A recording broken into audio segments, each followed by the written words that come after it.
जब orange line ख़त्म होती है तो उसके बाद ग्रीन लाइन तक जाने के लिए पैसेंजर्स को या तो कोई ऑल्टरनेट रक्षा करनी पड़ती है या कोई ऑल्टरनेट ट्रांसपोर्ट का बंदोबस्त करना पड़ता है। सेकंड के लिए पैसेंजर्स को या तो कोई ऑल्टरनेट रक्षा करनी पड़ती है या कोई ऑल्टरनेट ट्रांसपोर्ट का बंदोबस्त करना पड़ता है। सेकेंडली जो है वहाँ पे जाने के लिए लोगों को एक्स्ट्रा किराया भी और हैसल भी इख्तियार करना पड़ता है। तो हुकूमत सिंध ने ये फ़ैसला किया कि ऑरेंज लाइन और ग्रीन लाइन BRT की इंटीग्रेशन की जाए। इंटीग्रेशन का मकसद ये है कि जी अगर कोई पैसेंजर वो औरंगी टाउन से चल रहा है तो पूरी ग्रीन लाइन में आए, और अब इसको 4 किलोमीटर से बढ़ाकर इसको 10 किलोमीटर कर दिया गया है ये पूरा कॉरिडोर। तो अब पैसेंजर को दो दफ़ा किराया भरने की ज़रूरत नहीं पड़ेगी। अब पैसेंजर्स को डबल जो है वो ख़र्चा या कोई हैसल नहीं होगा। अब वो एक ही कार्ड पर, पाकिस्तान की ये वाहिद BRT है जिसमें एक ही कार्ड पे आप जो है ऑरेंज लाइन BRT और ग्रीन लाइन BRT पे सफ़र कर सकेंगे। ये state of the art project है और इससे अब यहाँ के लोगों को सहूलियात जो है ज़्यादा मिलेंगी। मेरे साथ PIDSL के दोस्त भी मौजूद हैं जो कि वफाकी इदारा PIDSL बना था। जब ग्रीन लाइन इनके पास थी तब इनकी राइडरशिप 50 से 55 हज़ार थी। जैसे ही ये सिंध गवर्नमेंट को हैंड ओवर हो गई तो अब इसकी राइडरशिप जो है वो ऑलरेडी 75,000 तक हमारी पहुंच चुकी है। और अब हम समझते हैं कि ऑरेंज लाइन की इस इंटीग्रेशन के बाद हम इंशाअल्लाह ताला और एफ़र्ट्स करेंगे, ट्रांसपोर्ट महकमा और एफ़र्ट्स करेगा तो 1 लाख पैसेंजर रोज़ाना इसमें सफ़र करेंगे। हमारा टारगेट ये है कि इनिशियली हम 1 लाख पैसेंजर्स जो हैं वो रोज़ाना उनको कराची के हमारे जो शहरी हैं उनको ये सहूलत मिल सके सिर्फ आपके इस कॉरिडोर से। पीपल्स बस सर्विस का भी मैं जिक्र नहीं कर रहा, सिर्फ और सिर्फ इस कॉरिडोर से ऑरेंज लाइन और ग्रीन लाइन से रोज़ाना हमारा टारगेट ये है कि 1 लाख पैसेंजर्स को जो है वो सफरी सहूलियात मिल सकेंगी। इसमें किराए भी बहुत कम रखे गए हैं, इसमें एयर कंडीशन बसेस हैं और इस पर CCTV कैमरास और सब सहूलियात मौजूद है। और हमने रिसेंटली एक और चीज़ स्टार्ट की कि जी हमने कहा कि जी जो ख़वातीन के लिए एक पिंक बस सर्विस जो कि पाकिस्तान पीपल्स पार्टी की हुकूमत सिंध ने पाकिस्तान में और इस खत्ते में पहली मरतबा पहली गवर्नमेंट जिसने मुतारफ़ कराया, हमने अब ग्रीन लाइन और ऑरेंज लाइन में भी जो है वो पिंक बसेस की सर्विस शुरू की, जिससे सिर्फ ख़वातीन के लिए अलग बसेस भी होंगी। इन बसेस में भी ख़वातीन बैठ सकेंगी ऑरेंज लाइन और ग्रीन लाइन में। लेकिन जो अगर कोई ख़वातीन चाहती हैं कि जी मुकम्मल वो पर्देदार हैं और उनको ज़्यादा कम्फर्ट लेवल चाहिए तो ज़्यादा कम्फर्ट लेवल में सिर्फ और सिर्फ ख़वातीन जो हैं उस बस में सफ़र करेंगी, वो भी इसके साथ शामिल किया गया है। तो ये आज इसकी इंटीग्रेशन की इसकी शुरुआत हो चुकी है। इसके बाद जो अपकमिंग प्रोजेक्ट्स हैं, कल हम शुरू करने जा रहे हैं कराची के शहरियों के लिए डबल डेकर बसेस। तो नए साल की शुरुआत में ही पाकिस्तान पीपल्स पार्टी की हुकूमत सिंध की जानिब से पीपल्स पार्टी की लीडरशिप के अहकामात पर जो है वो पीपल्स बस सर्विस की ही एक नया जो इसका ऑप्शन है हम जिसमें डबल डेकर बसेस कराची में चलाने जा रहे हैं, वो कल से सर्विस शुरू हो जाएगी। उसके बाद कराची के शहरियों को और मज़ीद सहूलियात जो हैं उसमें इजाफा होगा और मज़ीद जो है ये बसेस आएंगी। फिर इसके बाद हमारी जो EV बसेस हमारी वो भी नहीं पहुंच चुकी हैं कराची में, उसके भी कुछ नए चंद रूट्स जो हम कराची में शुरू करने जा रहे हैं। फिर उसके बाद हमारा इसी जनवरी में हमारा जो पूरा प्लान है, जिस तरह पहले मैंने बताया कि आज की एक्टिविटी हमारी ये है कि ऑरेंज लाइन BRT और ग्रीन लाइन BRT की आपस में इंटीग्रेशन। सेकंड एक्टिविटी कल जो है हमारी जो डबल डेकर बसेस हैं, उसके बाद EV बस का रूट है। उसके बाद फिर हम खैरपुर में पीपल्स बस सर्विस स्टार्ट करने जा रहे हैं, शिकारपुर में हम पीपल्स बस सर्विस स्टार्ट करने जा रहे हैं, हैदराबाद में मज़ीद रूट्स का भी हम इजाफा करने जा रहे हैं पीपल्स बस सर्विस का, और टंडो अलायार में भी जो हम पीपल्स बस सर्विस शुरू करने जा रहे हैं। तो ये सारे हमारे जितने प्रोजेक्ट्स हैं उससे आवाम को सहूलियत मिलेंगी। जो इस वक्त एक सवाल जो आएगा मैं एडवांस में बताता हूँ कि आपका सबका सवाल होगा कि रेड लाइन BRT का क्या होना है। रेड लाइन BRT में बहुत सारी तकालीफ थी, बहुत सारे चैलेंजेस थे और बहुत सीरियस चैलेंजेस थे, और उसको बिल्कुल नेक नीयती के साथ, दयानतदारी के साथ, ईमानदारी के साथ उन चैलेंजेस को एड्रेस कर लिया गया है। उसमें चीफ मिनिस्टर साहब की भी डायरेक्शन शामिल थी और चीफ मिनिस्टर साहब की मदद भी शामिल थी, और कैबिनेट की भी जहाँ पे हमें सहूलियत ज़रूरत थी कैबिनेट में अप्रूवल्स दिए।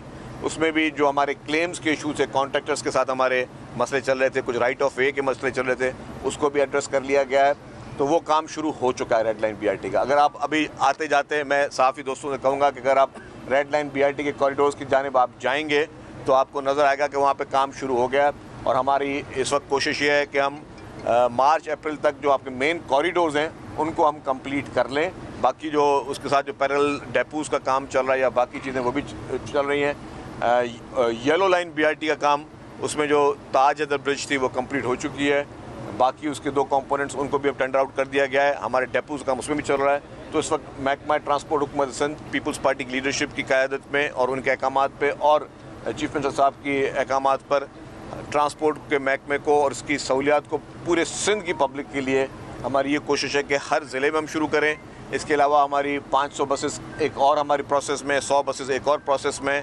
तो हम ये चाहते हैं कि सिंध भर का हम ट्रांसपोर्ट के जो इशूज़ हैं उसको रिजॉल्व करें। अच्छा सर, बताइएगा कि कल आप यहाँ एक तरफ आवाम को सहूलत दे रहे हैं, दूसरे लोग दहशतगर्द पैदा करने की कोशिश कर रहे हैं। कल एक बड़ा प्रेस कॉन्फ्रेंस हुई थी, जो लोग सिंध और पाकिस्तान के सबसे बड़े शहर कराची में तकरीबकारी का मनसूबा बनाए थे और हमारी बच्चियों को तैयार करके हमारे सामने धमाके करवाने की कोशिश करते हैं। क्या कहेंगे आप एक तरफ? सवाल तो आपको बहुत अहम है, लेकिन आपने हमारे जो आज की अचीवमेंट थे उसको बिल्कुल हमें आपने हिट कर दिया और मुझे पता है फिर आपकी मीडिया उठाएगी उस चीज़ को। लेकिन खैर देखिए जी, सिंध पुलिस ने बहुत अच्छी कार्रवाई की कि हमारे खुफिया इदारों की मदद से कल जो है इस लड़की, एक बच्ची जिसको दहशतगर्दों ने, मुल्क दुश्मन अनासर ने, पाकिस्तान के दुश्मन लोगों ने और गैर मुल्की फंडिंग पे पलने वाली कुछ बैंड आउटफिट्स ने जो है उस मासूम बच्ची को सहारा बनाया।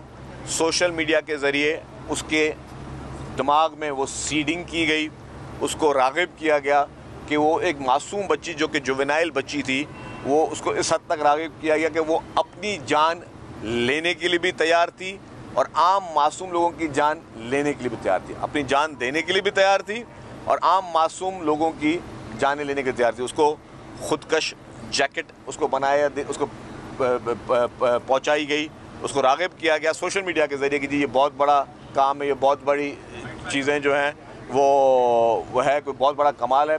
इसी तरीके से पहले हमारे पास दुश्मन ममालिक के कहने पे कुछ मज़हबी लोगों को जो है वो जहाद के बहाने इस तरह तैयार किया गया, फिर आज़ादी के बहाने से लोगों को इस तरह के नारे लगा के उनको गलत राह पे लेके जाया गया। लेकिन हुकूमत सिंध ने बहुत ही सेंसिबली फ़ैसला किया कि उस लड़की को पहले तो हमारी पुलिस ने और खुफिया इदारों ने उसकी मदद से उसको गिरफ़्तार किया गया। गिरफ़्तार करके चूँकि वो जुवेनाइल थी, ये समझा गया कि जी उस लड़की का किसी ने इन्फ्लुएंस किया है गलत तरीके से सोशल मीडिया के ज़रिए और फिर उसको इस चीज़ के लिए राग़िब किया है, तो फिर उसको जो है गिरफ़्तार नहीं किया गया, उसको प्रोटेक्ट भी कर रही है।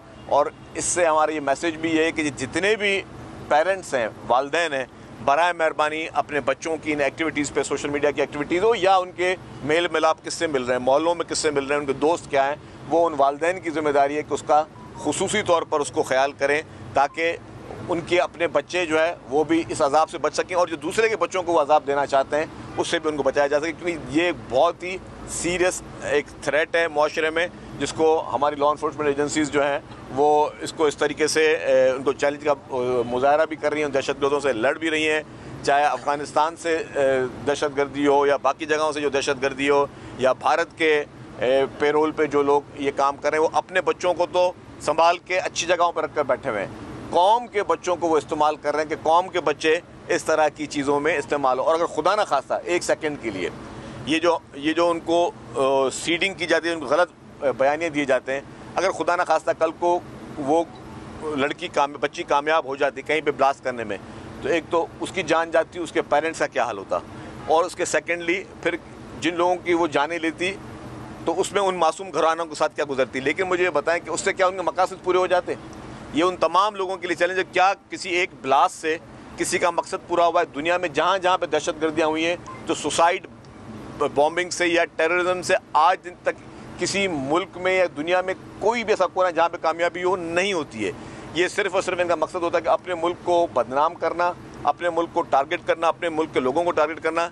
ये इस तरह की साजिशें होती हैं जिसमें सबको उसमें अवेयरनेस की ज़रूरत है। और लोग इस तरह जो सोशल मीडिया के ज़रिए आपको राग़िब करते हैं, फिर आपको अट्रैक्ट करके, फिर आपसे डायरेक्ट मैसेजिंग करके और फिर आपको इस तरीके की चीज़ों के लेके जाया जाता है, उससे बचना चाहिए। अच्छा जलील साहब, एक तो खोखरा पर डिपो का आपने नोटिस लिया है कब्जे का, तो उस पर क्या पेशरफ्त है, वो मुकम्मल ख़त्म हो जाएगा? दूसरा 150 बसें वज़ीर-ए-आज़म साहब भी आपसे वादा करके गए थे, उनकी कोई पेशरफ्त? देखिए जी, दो बातें। जहाँ तक 150 बसेस का प्राइम मिनिस्टर साहब ने यहाँ पे कमिट किया था, यहाँ पे ऐलान भी किया था, वो बसें अभी तक नहीं आई हैं। तो हम प्राइम मिनिस्टर साहब से फिर गुजारिश करेंगे कि सिंध के लोगों को जो आप वादा करके गए थे वो पूरा करें। दूसरा, आपने जो डेपो की बात की, कल हमारे नोटिस में आया, मैंने सेक्रेटरी साहब को जो है वो फ़ौरन भेजा वो, और उन्होंने फौरी तौर पे एक्शन भी लिया है। कब्ज़ा किसी को करने नहीं देंगे। जो भी सरकारी इमलाक हैं, चाहे वो ट्रांसपोर्ट की हो या किसी भी और महकमे की हो, कोई भी इंडिविजुअल या कोई भी शख्स अगर इस तरीके से कोई ग्रोह जो है इस तरह के कब्ज़े में मुलव्वस होगा तो हुकूमत सख्ती से निपटेगी। और this is not free for all कि कोई भी आके अपनी मर्ज़ी से सरकारी चीज़ समझ को जो है वो समझ के माल गनीमत है, तो किसी भी सूरत में कामयाब नहीं देंगे। डबल डेकर बसों का रूट क्या होगा, उसका किराया क्या होगा, कौन कौन से मज़ीद डबल डेकर बसें किन शहरों के लिए आ सकती हैं? देखिए, ये डबल डेकर बसें पहले तो महदूद अंदाज में हम एक्सपेरिमेंटल मोड में लेके आ रहे हैं। ये शारा फैसल पे चलेंगी, मलीर से शारा फैसल तक जो है ये पूरी डबल डेकर बसेस चलेंगी। हमने चीफ मिनिस्टर साहब से मेरी बातचीत हुई और चीफ मिनिस्टर साहब ने इस पर अग्री भी किया है। हम मज़ीद भी डबल डेकर बसें लेके आ रहे हैं। हमारी कोशिश है कि मज़ीद अब शहर के लिए हम डबल डेकर बसेस लाएं, यहाँ पे भी, और जो बाकी सिंध के इलाके हैं, शहरी इलाके हैं या देही इलाके हैं, वहाँ पे डबल डेकर बसेस चलाएं। डबल डेकर बसेस का फ़ायदा है, मैं एक चीज़ को समझाऊँ कि डबल डेकर बसेस हम तो कहते हैं भाई शायद अच्छी एक सफ़र के लिए, लेकिन जब भी जिसने भी ये कॉन्सेप्ट बनाया उसने कॉन्सेप्ट इसलिए बनाया है कि जी एक बस, अभी सामने आपके ये बस खड़ी हुई है, इस बस में लेट्स सपोज कि 50-60 आदमी बैठते हैं और ये स्पेस उतना ही ले रही है। अगर इसी स्पेस में, क्योंकि अब आपके चैलेंजेस हैं सारे ट्रैफिक के चैलेंजेस हैं, रश के चैलेंजेस हैं, जो आपकी ट्रैफिक की इंटेंसिटी बढ़ती जा रही है, अगर इसी जो स्पेस वो ले रही है, इसी स्पेस में अगर मैं 60 की जगह से 120 लोग बिठा सकूँ तो क्या होगा? क्या